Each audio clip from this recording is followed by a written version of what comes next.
You were just looking at Warframe on Switch. The technical geniuses at Panic Button have done it again. Warframe on Switch is beautiful. I recently got to play about an hour of the game on Switch, and I came away very impressed. Warframe originally launched on PC back in March of 2013. At release, the Switch version will feature all the content up to the Mask of the Revenant update. However, the open world Fortuna expansion, which released earlier this month on PC, is promised to be on Switch soon. During my hour with the game, I mostly played in handheld mode, and it ran great. There were occasional frame rate drops, but overall it played very smoothly. Fans of motion control aiming will be happy to learn that it's present and worked great in my short play session. I had a short interview with the studio head of Panic Button, Adam Creighton. Take a listen. You've had so much experience with the Switch, doing Rocket League, Doom, Wolfenstein. Were you able to leverage a lot of that knowledge, I guess, into for Warframe to get it up and running?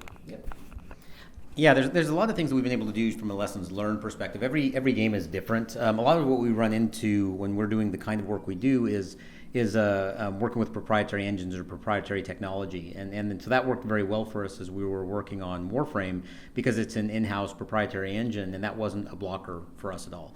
We're also a deeply technical team, so as we looked at this particular title, the Digital Extremes team is also both on the content and on the engineering side. So it was a good match for us to kind of leverage our low-level engineering expertise, our exposure and experience with the platform, and then to be able to do something special for this particular title. So it's a very different title than a lot of the other titles we've worked on. There are some similarities, but really it's kind of its own unique challenge. It's a very different title in that it's a title of 5 years of content and gameplay and refinement. And the biggest thing that we did was make sure that we found a way to faithfully bring over all of that gameplay and content in a way that players who are onboarding for the first time on this hardware get the same positive experience that they do on any other platform. You'll be continuing to support the game in the future with new expansions and things that are coming? Yeah, so we've got a really good relationship with Digital Extremes. They're constantly updating this title. It's a game as a platform, and we've really enjoyed the working relationship, and I think it's been mutual. And so for us, it's what makes sense for taking care of the title, taking care of the relationship, and doing more for the hardware. So I think there's a lot more to be seen from all of us, honestly. And then any final thoughts? This has been a really good project for us and an ongoing partnership because for us, we do games we like to work on good games with good people. And that's a core philosophy for our culture. And what that means is on the good game side, it's whether it's our game or somebody else's game or any piece we touch should be better because Panic Button is involved. The good people are people we enjoy working with, people who are very good at their craft and who are collaborative. And so it's been a very good I'm trying to think of a good word for it, but the relationship's been very simpatico and enjoyable on both sides because we're constantly working with each other. On a day-to-day basis, we're talking constantly throughout the months of development to make sure we create something that's special for each other. So for me and for the studio, I would say it's been a very positive experience. It's been a very collaborative experience. It hasn't been... I think there are negative stereotypes about game development, and there hasn't been any of that with what we've done. It's been very open communication. It's been very collegial. It's been very respectful.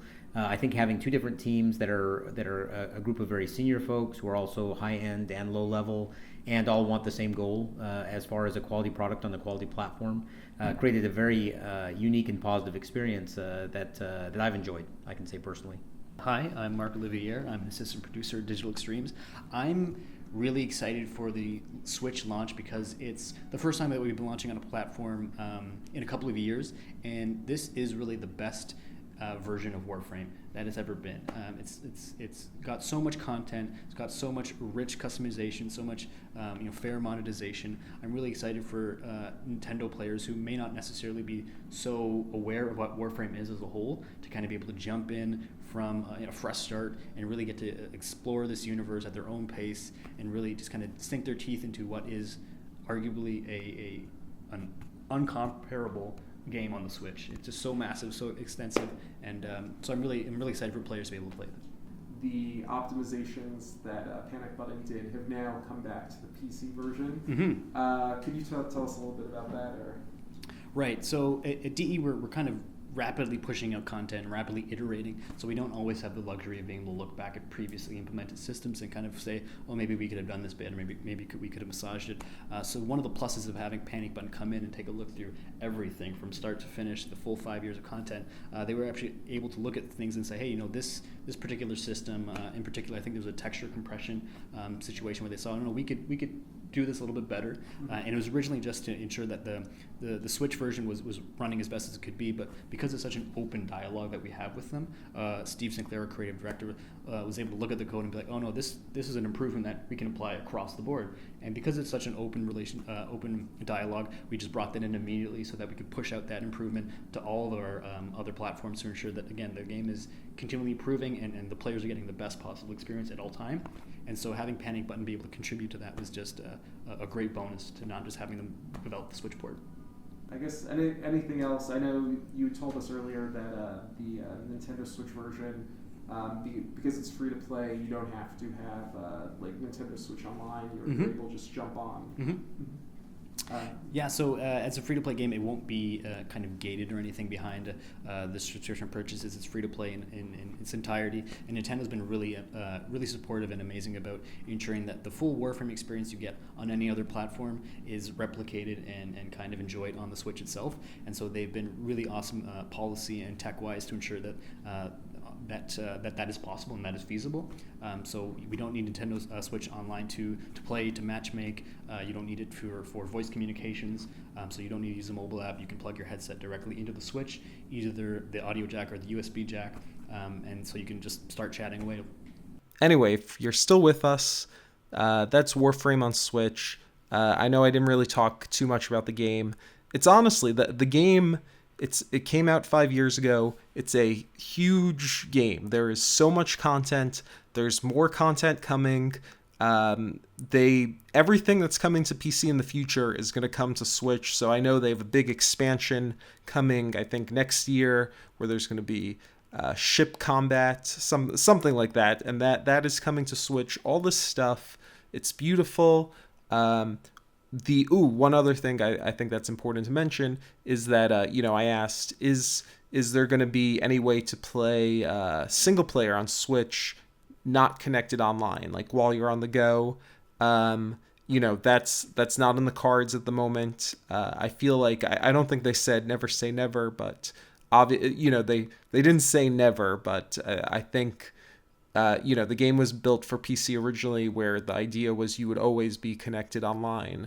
So it's just the game wasn't built with that in mind. So, but you never know. And then same thing with like crossplay, like Digital Extremes would love to have crossplay, at the very least with other consoles, Xbox, PlayStation 4. But again, that's not in the cards at the moment. So we'll see what happens. Anyway, I'm excited for the game. It comes out later this month. Check it out. It's free to play.